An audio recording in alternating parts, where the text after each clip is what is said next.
Welcome sa DRS 2.0. Fresh at nagbabagang happenings ba ang hanap mo? Mga padabarkads man yan o mga trending topics? Pwes, sagutin natin yan. Kaya naman isubscribe nyo na ang ating channel para sa mga nagbabagang balita everyday. Welcome back again sa ating YouTube channel mga kadabarkads, and for today's video, ang pag-uusapan natin ay tungkol sa mga importanteng ganap sa loob at sa labas ng Itbulaga. So kahapon, ginulat lang naman ni Jerome Ibardome ang mga Jeromantics na sumusuporta at nag-aabang sa paglabas niya sa Clones Open. Kahapon, pansin na pansin po ang boses ni Jerome Ibardome na galing sa sakit, galing sa sipon, galing sa ubo kasi medyo namamalat po yung kanyang boses mga kadabarkads. Kaya naman ramdam ko ang pag-aalala ng mga Jeromantics na sumusuporta kay Jerome Ibardome. Samantalang kahapon, nagpapasalamat po ang mga Dabarkads natin at Itbulaga hosts sa mga sponsors na nagtitiwala sa kanila. May bago na naman kasing dagdag mga kadabarkads, walang iba kundi po ang Brownie Break. Syempre, andyan din ang Ajinomoto and syempre ang Happy Toothpaste. Katunayan po niya, namigay po ang Itbulaga sa mga Itbulaga Studio kahapon ng mga product na to at mamimigay pa raw sila through online mga kadabarkads. So parami na po ng parami ang mga sponsors ng Itbulaga, kaya naman congratulations! Samantalang lubos naman po ang pasasalamat ni Lucky M. Robles sa opportunity na binigay po sa kanya. Sabi niya nga dito, another blessing and opportunity from my Lord God. It is nice to be back at makapag-perform muli sa Araneta Coliseum after 10 years. Sound in Our Sky live at the Araneta Coliseum November 23 at 7 p.m.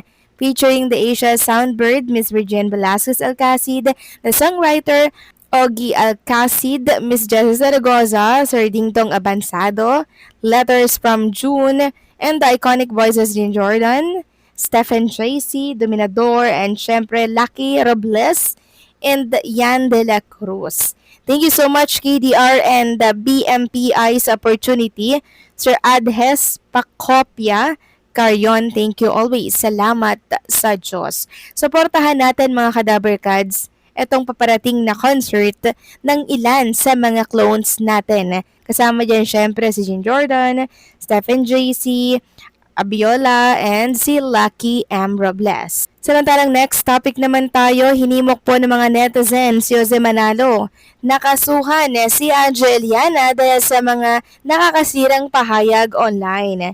Sabi nga dito, umuusbong ang diskusyon online matapos hikayatin ng maraming netizens si Jose Manalo ng Itbulaga na magsampa na ng kaso laban sa dating katrabaho niyang si Angeliana dahil sa umano'y mga salitang nakakasira sa pangalan niya at ng kanyang pamilya, lalo na ngayong may anak na sila ni Mergine.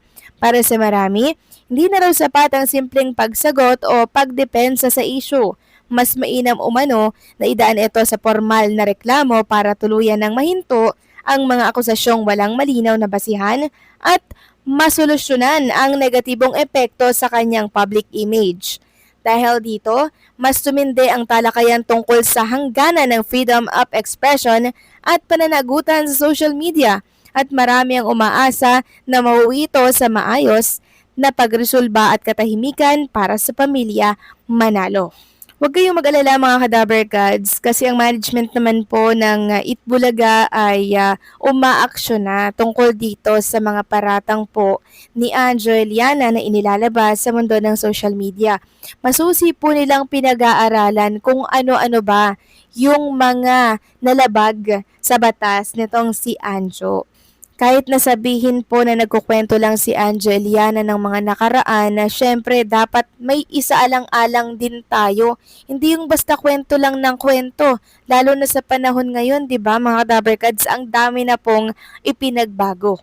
Kaya naman, mananagot sa batas si Anjo Iliana. At sabi nga dito sa isang post, Angeliana makukulong na dahil sa kakasuhan siya ng Itbulaga at TVJ dahil sa pagkakalat niya ng fake news, lalo na sa ating Pangulo ng Pilipinas na si BBM. Ano sa tingin nyo mga kababayan? Payag po ba kayong ikulong si Anjo?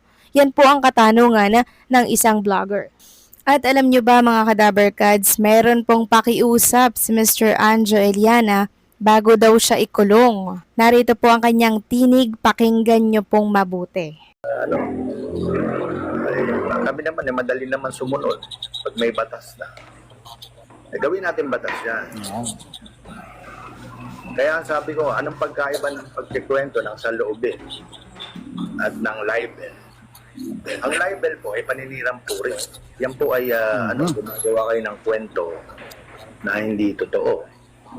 Magawa kayo ng mga akusasyon na hindi totoo. O bigyan ko kayo ng perfect example na lang. Sa makatuwid, dun sa mga pilosopo Tasyo. Sa makatuwid, si Amy Marcos ay libel yung sinabi niya. Oo. Yun. Ganun yun eh. Ganun kasimple. Si Amy Marcos nagkwento ng saloobin. Marami ang nagsasabi na ginawa daw niya to para sa bayan. Pero tandaan niyo, Amy Marcos nagkwento ng So narinig niyo po yung sinabi ni Mr. Anjo Eliana na gawin muna daw batas na bawal magkwento ng nakaraan bago siya sumunod or bago siya ikulong, mga kadaver cads. Ginawa niya pang example yung ginawang pambugbulgar or panglalaglag ni Senator Amy Marcos kay PBBM na yun daw yung perfect example ng libel. Alam nyo, papasok yung libel na kaso once na iyong mga pinagsasabi sa mundo ng social media ay walang katotohanan. Katulad lang yan ni Anjo Eliana, mga kadaver cats, diba? Ang dami niyang inilalabas, ang dami niyang ikinukwento sa social media, tapos wala naman siyang inilalabas na pruweba na may katotohanan yon. So, pasok po yon sa cyber libel. Kaya yung sinasabi niya na gawin muna daw batas na bawal magkwento ng nakaraan bago siya kasuhan at hulihin, hindi po pwede yun. Kasi may cyber libel nga eh. Once na wala kang pruweba na maipakita sa mga inilalabas mo sa social media, automatic may kaso ka. Pwede kang makasuhan at pwede kang makulong.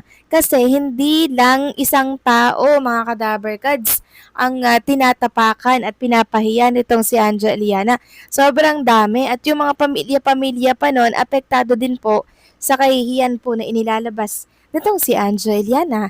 Kaya ang pakiusap niya, gawin muna daw batas yung bawal magkwento ng nakaraan. So ganito po ba yung iboboto nyo sa pagkasenador pag tumakbo? Pilipit din po, mga kadaver cads eh. Huwag kayong magpapabudol dahil nako po sis Mio, isa sa mga magiging sakit lamang po sa lipunan itong si Anjo Eliana, mga kadaver cads. Hanggang artista lang talaga ito, hanggang pagpapatawa lang talaga siya. Kaya kung tayo ay boboto by 2028, make sure natin na matino po na politiko ang iluluklok natin dito po sa pwesto. Matuto na tayo, mga kadaver cads. So anong say niyo po dito? Please comment down below.